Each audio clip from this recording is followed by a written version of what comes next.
E aí pessoal, tudo bem? Sou eu, Hugo Facundo, o canal Tem Facundo na América. Ó, aquele like gostoso aí, hein? Pra dar aquele up no vídeo. E a você que não é inscrito, eu lhe peço a oportunidade, hein? Se inscreva, marque no sininho, pois assim você receberá as notificações sempre que eu colocar um vídeo novo. Quero pedir desculpas pela posição que está o celular aí para gravar, mas eu não estou no meu carro hoje e no carro da minha esposa não tem aquele suporte na parte mais em cima. Aí eu não vou nem poder mostrar para vocês aqui o trecho que eu estou fazendo. É uma estrada diferente que eu acho que eu não mostrei para vocês ainda, mas não vai faltar oportunidade. O assunto do vídeo... eu não posso esquecer. Você que não quer ficar perdendo os vídeos do Tem Facundo na América, não quer ficar refém aí do YouTube, né, das notificações, faz o seguinte: me segue também no Twitter, no Instagram e na fanpage Tem Facundo na América lá no Facebook, beleza? Porque entre outras coisas lá eu sempre digo quando tem vídeo aqui, hein? Você não perde um. Gente, o tema hoje será duplo. Eu vou falar um pouco sobre os Estados Unidos, sobre o relatório do Robert Mueller, né, o procurador especial que estava investigando a possível participação do presidente Donald Trump na interferência russa nas últimas eleições presidenciais. E vou falar também sobre a questão aí do Brasil, da Previdência, né? Se essa Previdência, esse projeto vai passar ou não, e até em virtude dessa confusão toda entre o Rodrigo Maia e o presidente Bolsonaro, tá? Vou passar para vocês a minha visão, o que é que eu estou percebendo das notícias sobre esses dois assuntos. Primeiro, falar dos Estados Unidos. O procurador especial entregou na sexta-feira. Alguns youtubers já fizeram vídeo sobre isso. Eu preferi aguardar para hoje para poder ler mais notícias, porque na sexta-feira só existia, na verdade, a confirmação de que o procurador havia entregue o relatório final e que o procurador-geral iria fazer, no caso, né, um resumo desse relatório, mas ele ainda não tinha entregue, só fez isso no domingo. Domingo ele encaminhou o resumo do relatório. Eu confesso que eu achei um baita de um resumo, né, porque foram apenas 4 páginas, né, para resumir 22 meses de investigação. E a conclusão dele é a seguinte: que o presidente Donald Trump que o procurador não encontrou provas que fizessem a vinculação direta do presidente na interferência russa que ocorreu em 2016.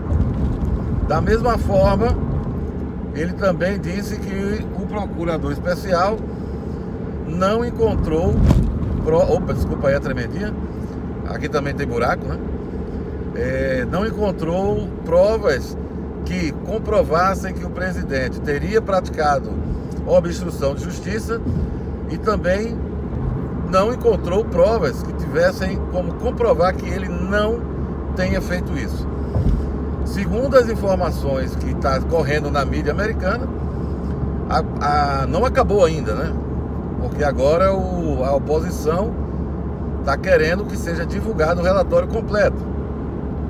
Pois, segundo algumas fontes, que aí vai entender que fontes são essas, o relatório traria provas circunstanciais desse envolvimento. Só que provas circunstanciais, a exemplo do Brasil, não são suficientes para que a justiça faça um processo. E aí, tanto que no caso específico da obstrução de justiça, o próprio procurador especial se eximiu de emitir um parecer no sentido de atribuir ou não atribuir a participação do presidente, deixando a cargo do procurador-geral tomar essa decisão, e ele tomou a decisão de atribuir que não houve, né? E eu não estou aqui afirmando que tenha havido, mas a oposição está querendo agora a liberação do relatório completo para que eles possam averiguar. Uma outra coisa importante que é preciso ser destacado aqui é que esse relatório, porque eu percebi que alguns youtubers estão dizendo aí que foi provado que não houve interferência russa. Isso aí eu não vou dizer que é uma mentira deles, mas é apenas uma desinformação. Quem me acompanha há mais tempo sabe, nos meus vídeos sobre esse assunto, que eu sempre deixei claro que a investigação do Robert Mueller não visava identificar se houve ou não interferência russa nas últimas eleições, e sim se o presidente Donald Trump havia participado ou não do conluio, pois o conluio em si já foi comprovado através das agências de inteligência dos Estados Unidos, inclusive da própria Casa Branca e do próprio Congresso, que ainda na época era maioria republicana. Então a discussão nunca foi se houve ou não a interferência russa, e sim a investigação era se o presidente dos Estados Unidos, Donald Trump, em pessoa, teria participado desse conluio. No mais, o que eu achei estranho, né? Por isso talvez seja a razão que o Partido Democrata esteja querendo a divulgação do relatório completo, é porque durante a investigação algumas pessoas foram presas, né? Processadas e presas, né? Alguns ainda estão correndo processo contra elas. E peraí, deixa eu prestar uma atenção aqui, para eu ter que mudar de faixa para pegar uma saída. Essas pessoas que foram processadas e condenadas continuam presas, ou seja, pessoas inclusive que fizeram parte do comitê de campanha do presidente. Então, se a investigação levou à prisão pessoas, né, em virtude do seu relacionamento durante a campanha com autoridades, com personalidades da Rússia, por qual razão elas não foram, no caso, absolvidas? No mínimo requer aí realmente pelo menos a publicação do relatório por completo, para que se entenda isso. Porque se o presidente não participou, quer dizer que dá a entender que o presidente não sabia de nada e que pessoas do seu comitê teriam feito o conluio. É estranho isso. Eu confesso que eu não consegui entender. Qualquer semelhança com o Lula é mera coincidência, né? Porque todo mundo fez tudo, mas ele não sabia de nada.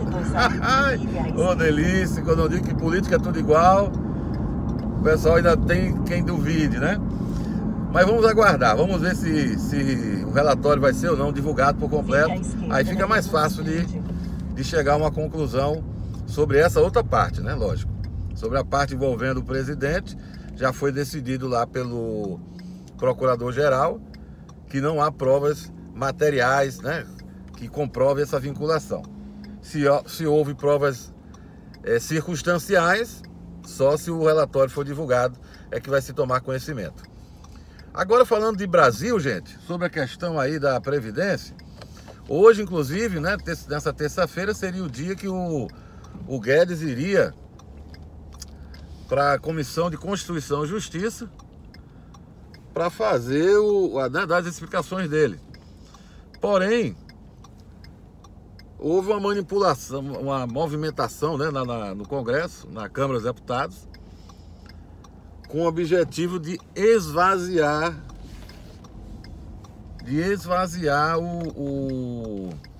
como é que chama?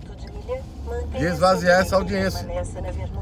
E pessoas aliadas do Rodrigo Maia, atendendo segundo a informação que está no jornal, né, a uma solicitação do próprio Rodrigo Maia, mandou o recado para o Guedes, para que ele não fosse, de forma que, tipo assim, não ficasse aquela coisa dele falar para ninguém.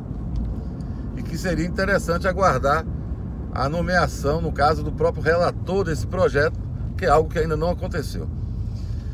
O que isso quer dizer, na minha leitura, da minha representação, é que o Rodrigo Maia está dando ao Guedes uma deferência e um respeito.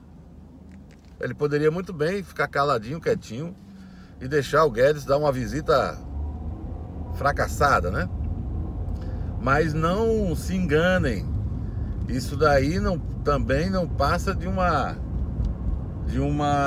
ação de forma a cutucar o presidente, viu?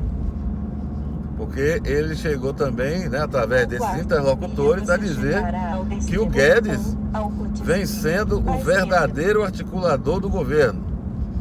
Isso jogando pro saco lá o líder do partido na Câmara, o líder do governo, o próprio Onyx Lorenzoni e o presidente, né? Porque tá lá a briga dos dois, né? Falando de articulação, de tudo. E eu quero dizer para vocês o seguinte, que fiquem atentos, porque é um grande risco de não acontecer essa votação esse ano. E se continuar, por exemplo, com essa situação onde o presidente, em pesquisas de popularidade, vem apresentando uma certa queda, político profissional só quer saber disso, tá? Se o cara tá com popularidade alta, ok. Se não tiver, os caras começam a minar. É a política, a velha política do Brasil, né? Aí você pode dizer algo, mas isso aí, pesquisa é manipulação. Gente, pesquisa, por mais que haja influência de qualquer outro elemento, ela traz um extrato. Agora, vamos entender também, né, o que é essa última pesquisa. Eu já falei aqui em alguns vídeos. O presidente Bolsonaro, ele estava às vésperas do primeiro turno, com algo em torno de 20 e poucos milhões, 22, 25 milhões de eleitores, que são os eleitores fiéis dele, que são o núcleo mesmo, aquele núcleo duro, vamos chamar assim. É o que o pessoal chama de bolsomínio, né? Então o que acontece? Essa turma aí continua fiel ao presidente. Tanto que às vezes, vou dar um exemplo, naquele meu vídeo que eu falo sobre a entrevista dele na Fox, né? Apareceram alguns bolsomínios para dizer que eu estava deturpando o que o presidente falou naquela parte tocante aos imigrantes. E aí, que bom, né, que o próprio presidente reconheceu que ele errou, e eu fiz até um vídeo logo em seguida mostrando o presidente pedindo desculpas por aquela declaração. Ou seja, porque para o bolsomínio, ele não importa o que seja, ele sempre terá uma interpretação de que o presidente estava certo, mesmo quando o próprio presidente reconhece que errou. Então, esse núcleo duro continua lá, dizendo que está super satisfeito. Porém, aqueles outros cerca de 25 milhões de brasileiros que se somaram a esse núcleo duro e levaram o Bolsonaro à presidência, são eleitores que não são eleitores do Bolsonaro, são eleitores anti-Lula, anti-PT. E aí esse grupo possui um senso crítico maior. E esse grupo, como não tem essa fidelidade, manifesta-se nas pesquisas. E os políticos profissionais do negócio vão sempre atentar para isso. Se você quiser assistir um vídeo que traz quase que um desenho muito bom, eu recomendo o vídeo do Mamãe Falei. Tem um vídeo do Mamãe Falei, salvo engano o nome é Jair Bolsonaro versus Rodrigo Maia. Ele explica claramente o que está acontecendo dentro da Câmara. É talvez um dos melhores vídeos que o Mamãe Falei já fez. E, gente, aqui cresceu demais. Estou olhando agora, 13 minutos de vídeo. Mas foi muito bom estar conversando com vocês de novo. Tem uns dias aí que eu não gravava. Mas tá aí, 2 informações. E aí fica o recado também. Presidente da República, não há nenhum crime em o senhor ir lá bater um papo com o Rodrigo Maia, viu? Organizar, arrumar, de repente, como se diz, fazer como Mamãe Falei, tá dando a dica lá. E o senhor, que é político há mais de 25 anos no parlamento, sabe o que precisa ser feito para que essa previdência passe, porque ela é muito mais importante do que o senhor. Ela é importante porque ela vai servir a todo o povo brasileiro. Então vamos deixar um pouco aí os orgulhos e as convicções de lado e vamos trabalhar para aprovar essa reforma, beleza? Cheiro para as meninas, abraço para os marmanjos, vida longa, morte rápida.